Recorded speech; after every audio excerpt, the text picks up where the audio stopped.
back for Chapter 5 of Harry Potter and the Sorcerer's Stone. Chapter 5 is called Diagon Alley. Harry woke early the next morning. Although he could tell it was daylight, he kept his eyes shut tight. It was a dream, he told himself firmly. I dreamt a giant called Hagrid came to tell me I was going to a school for wizards. When I open my eyes, I'll be at home in my cupboard. There was suddenly a loud tapping noise. And there's Aunt Petunia knocking on the door, Harry thought, his heart sinking. But he still didn't open his eyes. It had been such a good dream. Tap, tap, tap. All right, Harry mumbled, I'm getting up. He sat up and Hagrid's heavy coat fell off him. The hut was full of sunlight. The storm was over. Hagrid himself was asleep on the collapsed sofa, and there was an owl rapping its claw on the window, a newspaper held in its beak. Hagrid, asleep on the couch. Harry scrambled to his feet, so happy he felt as though a large balloon was swelling inside him. He went straight to the window and jerked it open. The owl swooped in and dropped the newspaper on top of Hagrid, who didn't wake up. The owl then fluttered on to the floor and began to attack Hagrid's coat. Don't do that. Harry tried to wave the owl out of the way, but it snapped its beak fiercely at him and carried on savaging the coat. Hagrid, said Harry loudly, there's an owl. Pay him, Hagrid grunted into the sofa. What? He wants paying for delivering the paper. Look in the pockets. Hagrid's coat seemed to be made of nothing but pockets. Bunches of keys, slug pellets, balls of string, mint humbugs, tea bags. Finally, Harry pulled out a handful of strange-looking coins. Give him 5 nuts, said Hagrid sleepily. Nuts? The little bronze ones. Harry counted out 5 little bronze coins, and the owl held out its leg so he could put the money into a small leather pouch tied to it. Then it flew off through the open window. Hagrid yawned loudly, sat up, and stretched. Best be off, Harry. Lots to do today. Gotta get up to London and buy all your stuff for school. Harry was turning over the wizard coins and looking at them. He had just thought of something which made him feel as though the happy balloon inside him had got a puncture. Hagrid? Said Hagrid, who was pulling on his huge boots. I haven't got any money. And you heard Uncle Vernon last night. He won't pay for me to go and learn magic. Don't worry about that, said Hagrid, standing up and scratching his head. Do you think your parents didn't leave you anything? But if their house was destroyed, they didn't keep their gold in the house, boy. Nah, first stop for us is Gringotts, Wizard's Bank. Have a sausage, they're not bad cold, and I wouldn't say no to a bit of your birthday cake neither. Wizards have banks? Just the one, Gringotts, run by goblins. Harry dropped the bit of sausage he was holding. Goblins? Yeah, so you'd be mad to try and rob it, I'll tell you that. Never mess with goblins, Harry. Gringotts is the safest place in the world for anything you want to keep safe. Except maybe Hogwarts. As a matter of fact, I gotta visit Gringotts anyway, for Dumbledore, Hogwarts business. Hagrid drew himself up proudly. He usually gets me to do important stuff for him.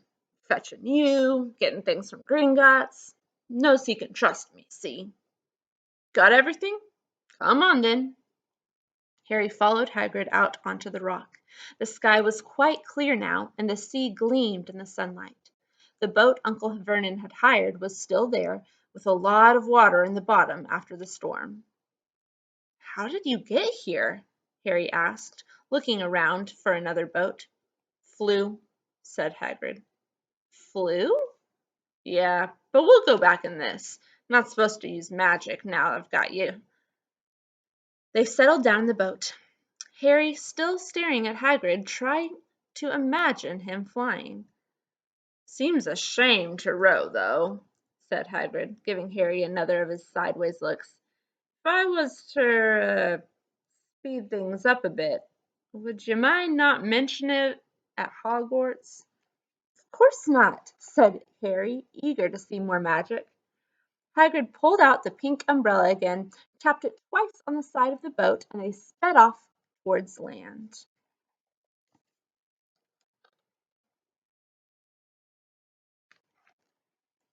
"Why would you be mad to try and rob Gringotts?" Harry asked. "Spells, enchantments," said Hagrid, unfolding his newspaper as he spoke. "They say there's dragons guarding the high security vaults. And then you gotta find your way. Gringotts is hundreds of miles under London, see? Deep under the underground. You'd die of hunger trying to get out, even if you did manage to get your hands on some. Harry sat and thought about this while Hagrid read his newspaper, the Daily Prophet. Harry had learned from Uncle Vernon that people liked to be left alone when they did this, but it was very difficult. He'd never had so many questions in his life. "Ministry of Magic messing things up as usual," Hagrid muttered, turning the page. "There's a Ministry of Magic?" Harry asked, before he could stop himself. "Of course," said Hagrid.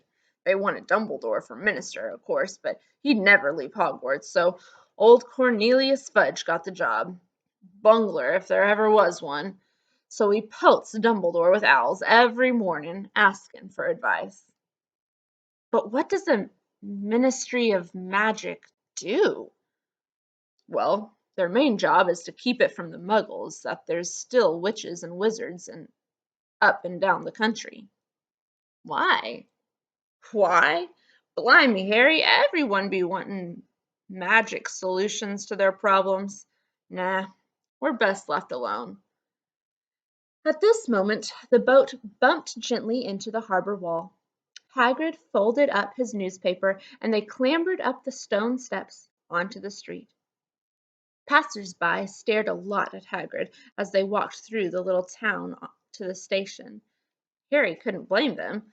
Not only was Hagrid twice as tall as anyone else, he kept pointing at perfectly ordinary things like parking meters and saying loudly, "See that, Harry? Things these muggles dream up, eh?" "Hagrid," said Harry, panting a bit as he ran to keep up, "did you say there are dragons at Gringotts?" "Well, so they say," said Hagrid. "Crikey, I'd like a dragon." "You'd like one?" "Wanted one ever since I was a kid. Here we go." They had reached the station. There was a train to London in 5 minutes' time. Hagrid, who didn't understand Muggle money, as he called it, gave the notes to Harry so he could buy their tickets. People stared more than ever on the train. Hagrid took up 2 seats and sat knitting what looked like a canary yellow circus tent. "Still got your letter, Harry?" he asked, as he counted stitches. Harry took the parchment envelope out of his pocket. "Good," said Hagrid. "There's a list there of everything you need." Harry unfolded a second piece of paper he hadn't noticed the night before and read, "Hogwarts School of Witchcraft and Wizardry. Uniform. First-year students will require 3 sets of plain work robes, black, 1 plain pointed hat, black, for day wear, 1 pair of protective gloves, dragon hide or similar, 1 winter coat, black, silver fastenings. Please note that all pupils' clothes should carry name tags. Set books.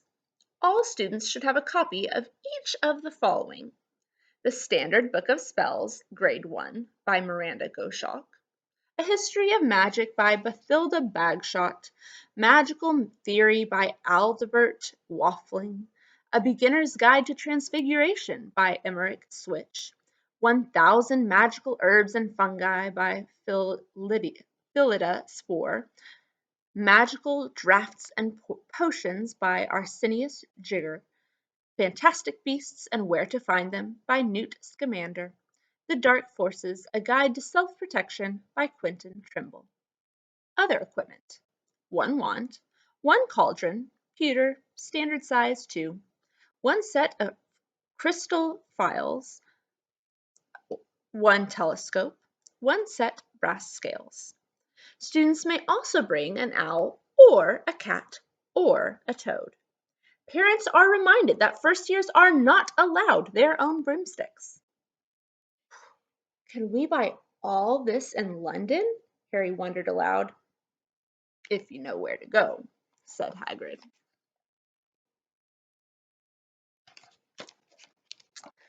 Harry had never been to London before. Although Hagrid seemed to know where he was going, he was obviously not used to getting there in an ordinary way. He got stuck in the ticket barrier on the Underground and complained loudly that the seats were too small and the trains too slow. I don't know how the Muggles manage without magic, he said, as they climbed a broken-down escalator which led up to a bustling road lined with shops. Hagrid was so huge that he parted the crowd easily. All Harry had to do was keep close behind him. They passed bookshops and music stores, hamburger bars and cinemas, but nowhere that looked as if it could sell you a magic wand. This was just an ordinary street full of ordinary people. Could there really be piles of wizard gold buried beneath miles beneath them? Were there really shops that sold spellbooks and broomsticks? Might this not all be some huge joke that the Dursleys had cooked up? If Harry hadn't known that the Dursleys had no sense of humor, he might have thought so. Yet, somehow, even though everything Hagrid had told him so far was unbelievable, Harry couldn't help trusting him. "This is it," said Hagrid, coming to a halt. "The Leaky Cauldron. It's a famous place." It was a tiny, grubby-looking pub. If Hagrid hadn't pointed it out, Harry wouldn't have noticed it was there. The people hurrying by didn't glance at it. Their eyes slid from the big bookshop on one side to the record shop on the other, as if they couldn't see the Leaky Cauldron at all. In fact, Harry had the most peculiar feeling that only he and Hagrid could see it. Before he could mention this, Hagrid had steered him inside. For a famous place, it was very dark and shabby. A few old women were sitting in a corner, drinking tiny glasses of sherry. One of them was smoking a long pipe. A little man in a top hat was talking to the old barman, who was quite bald and looked like a gummy walnut. The low buzz of chatter stopped when they walked in. Everyone seemed to know Hagrid. They waved and smiled at him, and the barman reached for a glass, saying, "The usual, Hagrid?" "Can't, Tom. I'm on Hogwarts business," said Hagrid, clapping his great hand on Harry's shoulder and making Harry's knees buckle. "Good Lord," said the barman, peering at Harry. Can this be?" The Leaky Cauldron had suddenly gone completely still and silent. "Bless my old soul," whispered the old barman. "Harry Potter, what an honor!" He hurried out from behind the bar, rushed towards Harry, and seized his hand, tears in his eyes. "Welcome back, Mr. Potter, welcome back." Harry didn't know what to say. Everyone was looking at him. The old woman with the pipe was puffing on it without realizing it had gone out. Hagrid was beaming. Then there was a great scraping of chairs, and next moment Harry found himself shaking hands with everyone in the Leaky Cauldron. "Doris Crockford, Mr. Potter, can't believe I'm meeting you at last." "So proud, Mr. Potter. I'm just so proud." "Always wanted to shake your hand. I'm all of a flutter." "Delighted, Mr. Potter. Just can't tell you. Diggle's the name. Daedalus Diggle." "I've seen you before," said Harry, as Daedalus Diggle's top hat fell off in his excitement. "You bowed to me once in a shop." "He remembers!" cried Daedalus Diggle, looking around at everyone. "Did you hear that? He remembers me!" Harry shook hands again and again. Doris Crockford kept coming back for more. A pale young man made his way forward very nervously. One of his eyes was twitching. "Professor Quirrell," said Hagrid. "Harry, Professor Quirrell will be one of your teachers at Hogwarts." "Potter," stammered Professor Quirrell, grasping Harry's hand, "can't tell you how pleased I am to meet you." "What sort of magic do you teach, Professor Quirrell?" Defense against the dark arts," muttered Professor Quirrell, as though he'd rather not think about it. "Not that you need it, eh, Potter?" He laughed nervously. "You'll be getting all your equipment, I suppose? I've got to pick up a new book on vampires myself." He looked terrified at the very thought. But the others wouldn't let Professor Quirrell keep Harry to himself. It took almost 10 minutes to get away from them all. At last Hagrid managed to make himself heard over the babble. "Must get on, lots to buy. Come on, Harry." Doris Crockford shook Harry's hand one last time, and Hagrid led them through the bar and out into a small walled courtyard, where there was nothing but a dustbin and a few weeds. Hagrid grinned at Harry. "Told you, didn't I? Told you was famous. Even Professor Quirrell was tremblin' to meet you. Mind you, he is usually tremblin'." "Is he always nervous?" "Oh, yeah. Poor bloke. Brilliant mind. He was fine while he was studying out of books, but then he took a year off to get some first-hand experience. They say he met vampires in the Black Forest, and there was a nasty bit of trouble with a hag. Never been the same since. Scared of the students, scared of his own subject. Now, where's me umbrella?" "Vampires?" Harry's head was swimming. Hagrid, meanwhile, was counting bricks up in the wall above the dustbin. "3 up, 2 across," he muttered. "Right. Stand back, Harry." He tapped the wall 3 times with the point of his umbrella. The brick he had touched quivered. It wriggled. In the middle a small hole appeared. It grew wider and wider. A second later they were facing an archway large enough even for Hagrid, an archway on to a cobbled street which twisted and turned out of sight. "Welcome," said Hagrid, "to Diagon Alley."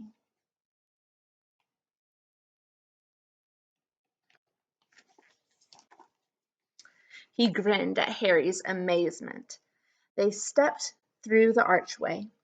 Harry looked quickly over his shoulder and saw the archway shrink instantly back into solid wall. The sun shone brightly on a stack of cauldrons outside the nearest shop. "Cauldrons, all sizes, copper, brass, pewter, silver, self-stirring, collapsible," said a sign hanging over them. "Yeah, you'll be needin' one," said Hagrid, "but we gotta get your money first." Harry wished he had about 8 more eyes. He turned his head in every direction as they walked up the street, trying to look at everything at once. The shops, the things outside them, the people doing their shopping. A plump woman outside an apothecary was shaking her head as they passed, saying, "Dragon liver, 16 sickles an ounce. They're mad."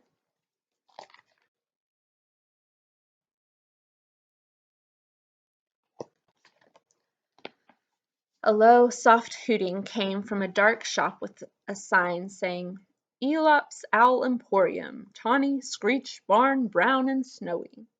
Several boys of about Harry's age had their noses pressed against a window with broomsticks in it. "Look," Harry heard one of them say, "the new Nimbus 2000, fastest ever." There were shops selling robes, shops selling telescopes and strange silver instruments Harry had never seen before, windows stacked with barrels of bat spleens and eels' eyes, tottering piles of spell books, quills, and rolls of parchment, potion bottles, globes of the moon.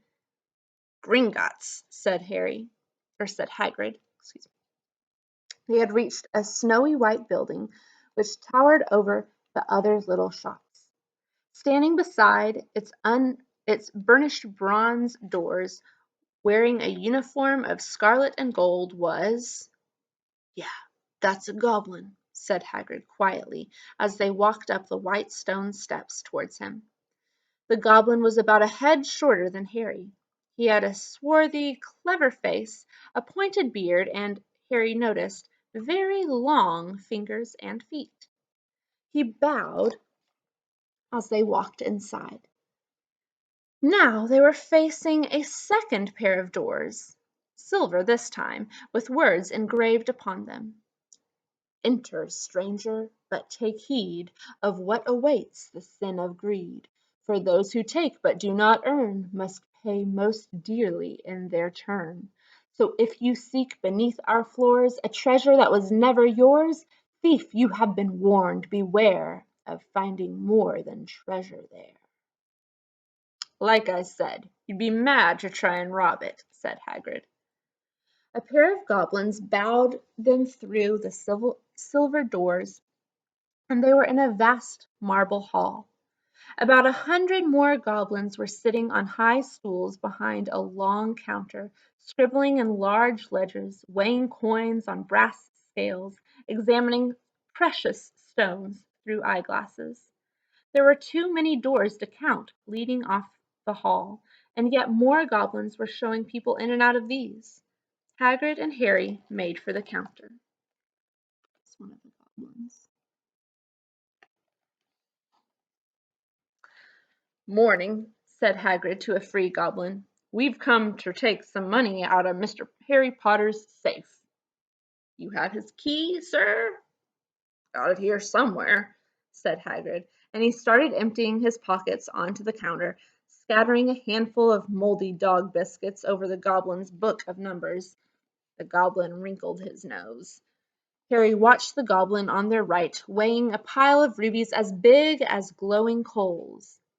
"Got it," said Hagrid at last, holding up a tiny golden key. The goblin looked at it closer. "That seems to be in order." "And I've got a letter here from Professor Dumbledore also," said Hagrid importantly, throwing out his chest. "It's about the you-know-what in Vault 713. The goblin read the letter carefully. "Very well," he said, handing it back to Hagrid. "I will have someone take you down to both vaults. Griphook!" Griphook was yet another goblin. Once Hagrid had crammed all the dog biscuits back inside his pockets, he and Harry followed Griphook towards one of the doors leading off the hall. "What's you-know-what in Vault 713? Harry asked. "Can't tell you that," said Hagrid mysteriously. "Very secret. Hogwarts business. Dumbledore's trusted me. More'n my job's worth to tell you that." Griphook held the door open for them. Harry, who had expected more marble, was surprised. They were in a narrow stone passageway lit with flaming torches. It sloped steeply downwards, and there were little railway tracks on the floor. Griphook whistled, and a small cart came hurtling up the tracks toward them. They climbed in, Hagrid with some difficulty, and were off. At first they just hurtled through a maze of twisting passages. Harry tried to remember. Left, right, left, middle fork, right, left. But it was impossible. The rattling cart seemed to know its own way because Griphook wasn't steering. Harry's eyes stung as the cold air rushed past them, but he kept them wide open. Once he thought he saw a burst of fire at the end of a passage and twisted around to see if it was a dragon, but too late. They plunged even deeper, passing an underground lake where huge stalactites and stalagmites grew from the ceiling and floor. "I never know," Harry called to Hagrid over the noise of the cart. "What's the difference between a stalagmite and a stalactite?" "Stalagmite's got an M in it," said Hagrid. "And don't ask me questions just now. I think I'm gonna be sick." He did look very green when the cart stopped at last, beside a small door in the passage wall. Hagrid got out and had to lean against the wall to stop his knees trembling. Griphook unlocked the door. A lot of green smoke came billowing out. As it cleared, Harry gasped. Inside were mounds of gold coins, columns of silver, heaps of little bronze nuts.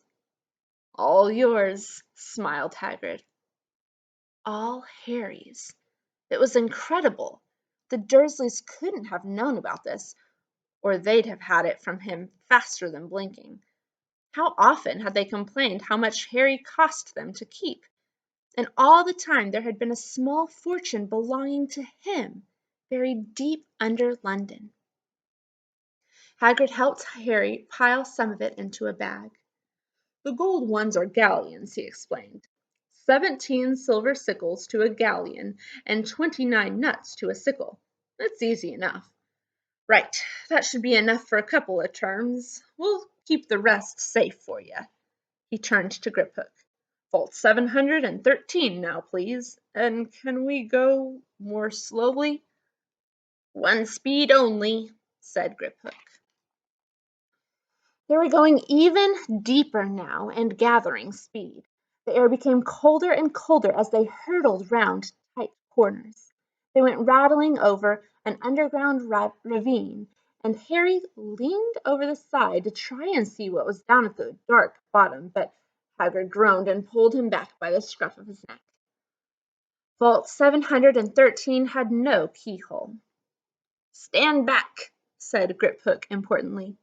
He stroked the door gently with one of his long fingers, and it simply melted away.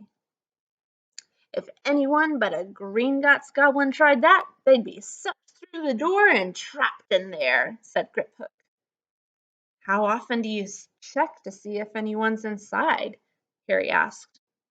"About once every 10 years," said Griphook, with a rather nasty grin. Something really extraordinary had to be inside this top security vault, Harry was sure, and he leaned forward eagerly, expecting to see fabulous jewels at the very least. But at first he thought it was empty. Then he noticed a grubby little package wrapped up in brown paper lying on the floor. Hagrid picked it up and tucked it deep inside his coat. Harry longed to know what it was, but he knew better than to ask. "Come on, back in this infernal cart, and don't talk to me on the way back. It's best if I keep me mouth shut," said Hagrid. One wild cart ride later they stood blinking in the sunlight outside Gringotts. Harry didn't know where to run first, now that he had a bag full of money. He didn't have to know how many galleons there were to a pound to know that he was holding more money than he'd had in his whole life. More money than even Dudley had ever had. "Might as well get your uniform," said Hagrid, nodding towards Madame Malkin's robes for all occasions. "Listen, Harry, would you mind if I slipped off for a pick-me-up in the Leaky Cauldron? I hate them Gringotts carts." He did still look a bit sick, so Harry entered Madame Malkin's shop alone, feeling nervous. Madame Malkin was a squat, smiling witch, dressed all in mauve. "Hogwarts, dear?" she said when Harry started to speak. "Got the lot here. Another young man being fitted up just now, in fact." In the back of the shop, a boy with a pale, pointed face was standing on a footstool, while a second witch pinned up his long black robes. Madame Malkin stood Harry on a stool next to him, slipped a long robe over his head, and began to pin it to the right length.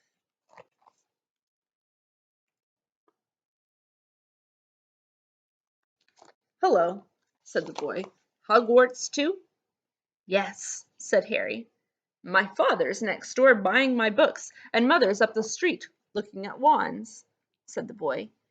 He had a bored, drawling voice. "Then I'm going to drag them off to look at racing brooms. I don't see why first years can't have their own. I think I'll bully father into getting me one, and I'll smuggle it in somehow." Harry was strongly reminded of Dudley. "Have you got your own broom?" the boy went on. "No," said Harry. "Play Quidditch at all?" "No," said Harry again, wondering what on earth Quidditch could be. I do. Father says it's a crime if I'm not picked to play for my house, and I must say I agree. Know what house you'll be in yet? No, said Harry, feeling more stupid by the minute. Well, no one really knows until they get there, do they? But I know I'll be in Slytherin. All our family have been. Imagine being in Hufflepuff. I'd think I'd leave, wouldn't you? Said Harry, wishing he could say something a bit more interesting. I say, look at that man, said the boy suddenly, nodding toward the front window. Hagrid was standing there, grinning at Harry and pointing at 2 large ice creams to show he couldn't come in. That's Hagrid, said Harry, pleased to know something the boy didn't. He works at Hogwarts. Oh, said the boy, I've heard of him. He's a sort of servant, isn't he? He's the gamekeeper, said Harry. He was liking the boy less and less every second. Yes, exactly. I heard he's a sort of savage. Lives in a hut in the school grounds, and every now and then he gets drunk, tries to do magic, and ends up setting fire to his bed. I think he's brilliant, said Harry coldly. Do you? Said the boy with a slight sneer. Why is he with you? Where are your parents? They're dead, said Harry shortly. He didn't feel much like going into the matter with this boy. Oh, sorry, said the other, not sounding sorry at all. But they were our kind, weren't they? They were a witch and wizard, if that's what you mean. I really don't think they should let the other sort in, do you? They're just the same. They've never been brought up to know our ways. Some of them have never even heard of Hogwarts until they get the letter. Imagine. I think they should keep it in the same, or I think they should keep it in the old wizarding families. What's your surname, anyway? But before Harry could answer, Madame Malkin said, That's you done, my dear. And Harry, not sorry for an excuse to stop talking to the boy, hopped down from the footstool. Well, I'll see you at Hogwarts, I suppose, said the drawling boy. Harry was rather quiet as he ate the ice cream Hagrid had brought him, chocolate and raspberry with chopped nuts. What's up? Said Hagrid. Nothing, Harry lied. They stopped to buy parchment and quills. Harry cheered up a bit when he found a bottle of ink that changed color as he wrote. When they had left the shop, he said, Hagrid, what's Quidditch? Blimey, Harry, I keep forgetting how little you know. Not knowing about Quidditch. Don't make me feel worse, said Harry. He told Hagrid about the pale boy and Madame Malkin's. And he said people from Muggle families shouldn't even be allowed in. You're not from a Muggle family. If he'd known who you were, he's grown up knowing your name if his parents are wizarding folk. You saw him in the Leaky Cauldron. Anyway, what does he know about it? Some of the best I ever saw were the only ones with magic in a long line of muggles. Look at your mum. Look what she had for a sister. So, what is Quidditch? It's our sport. Wizard sport. It's like football in the muggle world. Everyone follows Quidditch. Played up in the air on broomsticks, and there's 4 balls. Sort of hard to explain the rules. And what are Slytherin and Hufflepuff? Schoolhouses. There's 4. Everyone says Hufflepuff are a lot of duffers, but I bet I'm in Hufflepuff, said Harry gloomily. Better Hufflepuff than Slytherin, said Hagrid darkly. There's not a single witch or wizard who went bad who wasn't in Slytherin. You know who was one. You know who was at Hogwarts? Years and years ago, said Hagrid. They bought Harry's schoolbooks in a shop called Flourish and Blots, where the shelves were stacked to the ceiling with books as large as paving stones bound in leather, books the size of postage stamps and covers of silk, books full of peculiar symbols, and a few books with nothing in them at all. Even Dudley, who never read anything, would have been wild to get his hands on some of these. Hagrid almost had to drag Harry away from curses and counter-curses. bewitch your friends and befuddle your enemies with the latest revenges, hair loss, jelly legs, tongue tying, and much, much more, by Professor Vindicus Viridian. I was trying to find out how to curse Dudley. I'm not saying that's not a good idea, but you're not to use magic in the Muggle world except in very special circumstances, said Hagrid. And anyway, you couldn't work any of them curses yet. You'll need a lot more study before you can get to that level.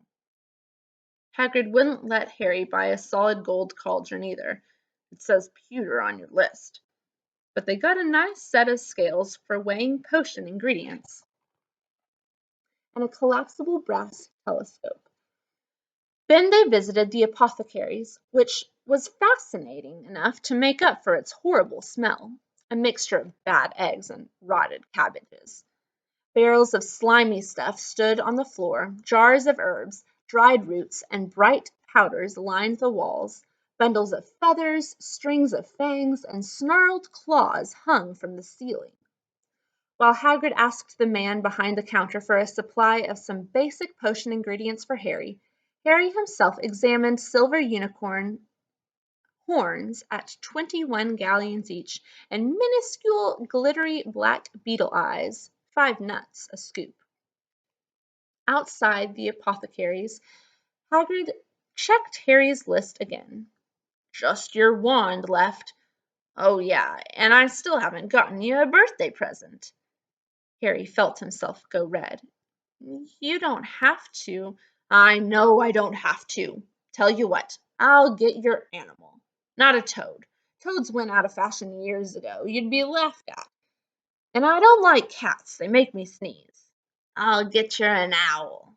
All the kids want owls. They're dead useful carrying your post and everything. 20 minutes later, they had left Aelop's Owl Emporium, which had been dark and full of rustling and flickering, jewel-bright eyes. Harry now carried a large cage which held a beautiful snowy owl, fast asleep with her head under her wing. He couldn't stop stammering his thanks, sounding just like Professor Quirrell. Don't mention it, said Hagrid gruffly. Don't expect you've had a lot of presents from the Dursleys. Just Ollivander's left now. Only place for wands, Ollivander's, and you gotta have the best wand. A magic wand. This was what Harry had been really looking forward to. The last shop was narrow and shabby. Peeling gold letters over the door read, Ollivanders, makers of fine wands since 382 BC. A single wand lay on a faded purple cushion in the dusty window. A tinkling bell rang somewhere in the depths of the shop as they stepped inside. It was a tiny place, empty except for a single spindly chair which Hagrid sat on to wait. Harry felt strangely as though he had entered a very strict library. He swallowed a lot of new questions which had just occurred to him and looked instead at the thousands of narrow boxes piled neatly right up to the ceiling. For some reason, the back of his neck prickled. The very dust and silence in here seemed to tingle with some secret magic. Good afternoon, said a soft voice. Harry jumped. Hagrid must have jumped too, because there was a loud crunching noise, and he got quickly off the spindly chair.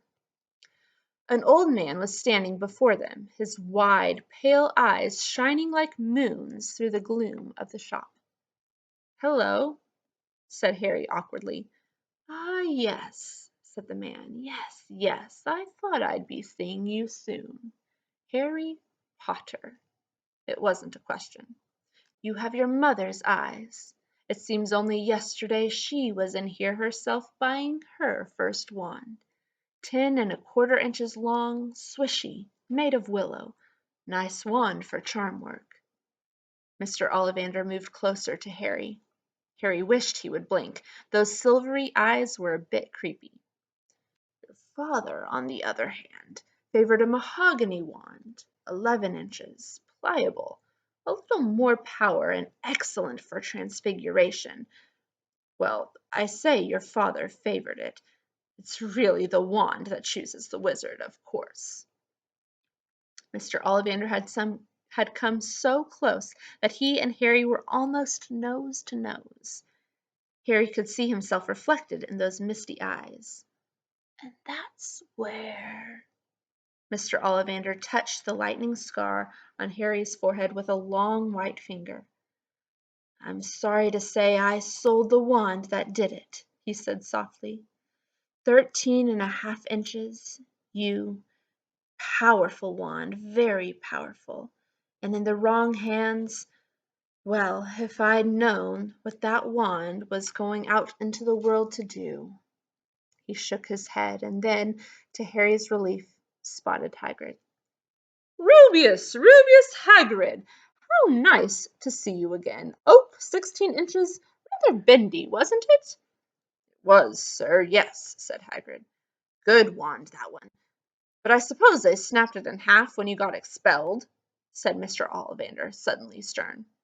Yes, they did, yes, said Hagrid, shuffling his feet. I've still got the pieces, though, he added brightly. But you don't use them, said Mr. Ollivander sharply. Oh, no, sir, said Hagrid quickly.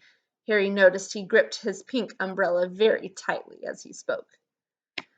Said Mr. Ollivander, giving Hagrid a piercing look. Well, now, Mr. Potter, let me see. He pulled a long tape measure with silver markings out of his pocket. Which is your wand arm? Well, I'm right-handed, said Harry. Hold out your arm. That's it. He measured Harry from shoulder to finger, then wrist to elbow, shoulder to floor, knee to armpit, and round his head. As he measured, he said, Every Ollivander wand has a core of a powerful magical substance, Mr. Potter. We use unicorn hairs, phoenix tail feathers, and the heartstrings of dragons. No two Ollivander wands are the same, just as no two unicorns, dragons, or phoenixes are quite the same. And of course, you will never get such good results with another wizard's wand. Harry suddenly realized that the tape measure, which was measuring between his nostrils, was doing this on its own. Mr. Ollivander was flitting around the shelves, taking down boxes. That will do, he said, and the tape measure crumpled into a heap on the floor. Right then, Mr. Potter, try this one. Beechwood and dragon heartstring. 9 inches, nice and flexible. Just take it and give it a wave. Harry took the wand and, feeling foolish, waved it around a bit, but Mr. Ollivander snatched it out of his hand almost at once. Maple and phoenix feather, 7 inches, quite whippy. Try. Harry tried, but he had hardly raised the wand when it too was snatched back by Mr. Ollivander. No, no. Here, ebony and unicorn hair, 8.5 inches, springy. Go on, try it out. Harry tried and tried. He had no idea what Mr. Ollivander was waiting for. The pile of tried wands was mounting higher and higher on the spindly chair, but the more wands Mr. Ollivander pulled from the shelves, the happier he seemed to become. Tricky customer, eh? Not to worry, we'll find the perfect match here somewhere. I wonder now. Yes, why not? Unusual combination. Holly and phoenix feather, 11 inches, nice and supple. Harry took the wand. He felt a sudden warmth in his fingers. He raised the wand above his head, brought it swishing down through the dusty air, and a stream of red and gold sparks shot from the end like a firework, throwing dancing spots of light onto the walls. Hagrid whooped and clapped, and Mr. Ollivander cried, Oh, bravo! Yes, indeed! Oh, very good! Well, well, well! How curious! How very curious! He put Harry's wand back into its box and wrapped it in brown paper, still muttering, Curious, curious. Sorry, said Harry, but what's curious? Mr. Ollivander fixed Harry with his pale stare. I remember every wand I've ever sold, Mr. Potter. Every single wand. It so happens that the phoenix whose tail feather is in your wand gave another feather, just one other. It is very curious indeed that you should be destined for this wand when its brother, why, its brother gave you that scar. Harry swallowed. Yes, 13.5 inches. You. Curious indeed how these things happened. The wand chooses the wizard, remember. I think we must expect great things from you, Mr. Potter. After all, he who must not be named did great things. Terrible, yes, but great. Harry shivered. He wasn't sure he liked Mr. Ollivander too much. He paid 7 gold galleons for his wand, and Mr. Ollivander bowed them from his shop. The late afternoon sun hung low in the sky as Harry and Hagrid made their way back down Diagon Alley, back through the wall, back through the leaky cauldron, now empty. Harry didn't speak at all as they walked down the road. He didn't even notice how much people were gawping at them on the underground, laden as they were with all their funny-shaped packages, with the sleeping snowy owl on Harry's lap. Up another escalator out into Paddington Station, Harry only realized where they were when Hagrid tapped him on the shoulder. "Got time for a bite to eat before your train leaves," he said. He bought Harry a hamburger, and they sat down on plastic seats to eat them. Harry kept looking around. Everything looked so strange, somehow. "You all right, Harry? You're very quiet," said Hagrid. Harry wasn't sure he could explain. He just had the best birthday of his life, and yet he chewed his hamburger, trying to find the words. "Everyone thinks I'm special," he said at last. "All those people in the leaky cauldron, Professor Quirrell, Mr. Ollivander, but I don't know anything about magic at all. How can they expect great things? I'm famous and I can't even remember what I'm famous for. I don't know what happened when the night my parents died." Hagrid leaned across the table. Behind the wild beard and eyebrows he wore a very kind smile. "Don't you worry, Harry. You'll learn fast enough. Everyone starts at the beginning at Hogwarts. You'll be just fine. Just be yourself. I know it's hard. You've been singled out, and that's always hard. But you'll have a great time at Hogwarts. I did. Still do, as a matter of fact."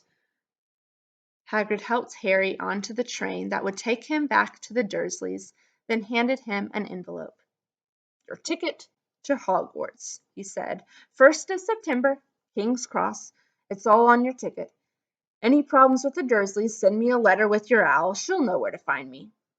See you soon, Harry." The train pulled out of the station. Harry wanted to watch Hagrid until he was out of sight. He rose in his seat and pressed his nose against the window, but he blinked, and Hagrid had gone. Thanks for reading with me, everyone. Have a wonderful weekend.